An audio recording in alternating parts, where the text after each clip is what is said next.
Bonjour et bienvenue dans votre journal. À la une cette semaine, le Premier ministre britannique Keir Starmer a publié un démenti officiel après qu'une enquête de la presse indépendante a découvert qu'autrefois, le Parti travailliste était de gauche.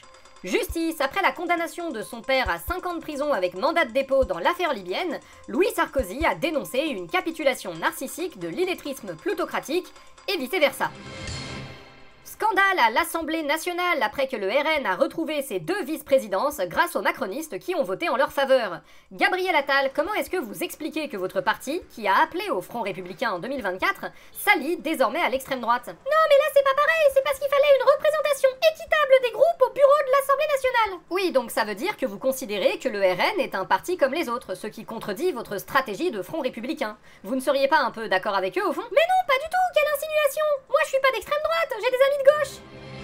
Cela fait déjà 3 semaines que Sébastien Lecornu a été nommé Premier ministre et qu'il ne possède toujours aucun gouvernement. Sébastien Lecornu, vous... Non, je suis pas là. Mais soyez raisonnable, on attend votre gouvernement. Y a pas de gouvernement, et il y a pas de budget non plus. Tout ça c'est dans votre tête, ça a jamais existé. Bon.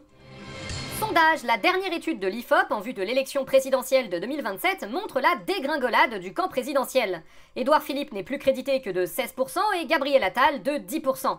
Emmanuel Macron, est-ce que vous n'avez pas l'impression que votre conduite depuis 1 an mène tout droit à la désintégration de votre camp? Si, pourquoi? Ah!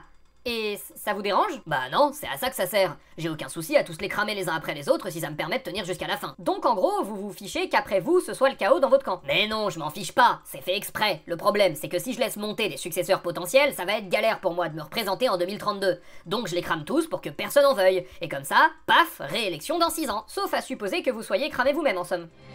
La nouvelle de la semaine, c'est bien sûr la condamnation de Nicolas Sarkozy. L'ancien président a en effet été reconnu coupable d'association de malfaiteurs et sera très bientôt incarcéré. Papa l'est innocent. Louis Sarkozy, bonjour. Que pensez-vous de la condamnation de votre père? Mon papa a outreculé la variable de personne.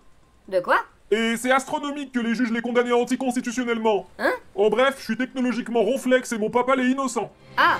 Retour à l'Assemblée nationale où 2 économistes, indiens et américains, ainsi que le désormais célèbre Gabriel Zucman, ont été invités par la Commission des finances au sujet de la taxe proposée par ce dernier. C'est qui, eux? C'est des économistes. Ah, ils sont venus pour ramener l'extrême gauche à la raison? Hein? Non, ils sont venus pour défendre la taxe Zucman. Mais pourquoi ils défendraient la taxe Zucman? Ils sont pas censés dire qu'on a raison? Je croyais qu'on avait ramené des experts. Mais c'en est, c'est des économistes, je te dis. Y a même un prix Nobel dedans. Ah ouais, mais depuis quand les économistes sont des experts en économie, hein? Alors que les élections municipales auront lieu l'année prochaine, la candidate de la droite Rachida Dati prépare déjà sa campagne.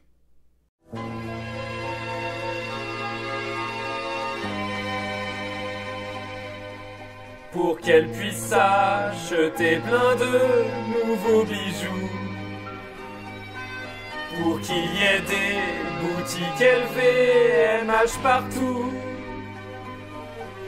pour tripler les impôts locaux, lécher l'arrêt des proprios, et surtout vous débarrasser d'Hidalgo. Les amoureux de Paris sont unis, tous unis, avec Dati pour Paris, Rachida pour Paris, tous unis. Les amoureux de Paris sont unis, tous unis, dans un Paris retrouvé, plein de voitures sur les quais. Si t'as pas de thune, t'iras au fin fond de la ligne B. Faut vendre un rein, mais pour se payer un café. Pour que Paris, Champs-Élysées, pour que Paris, la mode piquée, dans chaque rue est 200 policiers. Les amoureux de Paris sont unis, tous unis, avec Dati pour Paris, Rachida pour Paris, tous unis.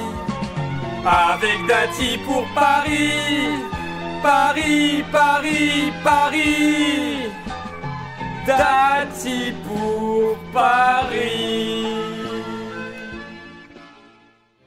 Pour notre entretien du jour, nous nous retrouvons avec la présidente de l'Assemblée nationale, Yaël Braun-Pivet. Yaël Braun-Pivet, bonjour. Bonjour. Yaël Braun-Pivet, un scandale a éclaté à l'Assemblée nationale après que votre camp a rompu à nouveau le fragile cordon sanitaire avec l'extrême droite en redonnant au RN 2 postes de vice-président à l'Assemblée. Pouvez-vous nous expliquer ce choix?